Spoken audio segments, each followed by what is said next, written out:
არსებობს ინდოეთში ფესტივალი, სადაც ერთმანეთს ძროხის ნაკელს ესვიან. დიახ, არ მოგესმათ. ეს არის გორე-ჰაბა, 300 წლიანი ტრადიცია, რომელშიც ყველა საკის ადამიანი სიხარულით მონაწილეობს.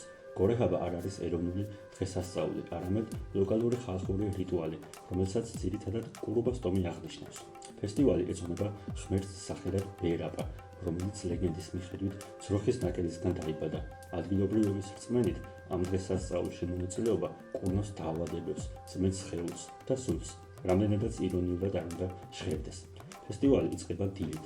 ყველა იწყებს ნაკელის მოგროვებას და აგროვებენ მას ბეირაპას ტაძრის უკან. ყოველივე ზოგისთვის შოკია, ზოგისთვის კულტურული დღესასწაული, დანარჩენებისთვის კი უბრალოდ ძალიან ბევრი კითხვა.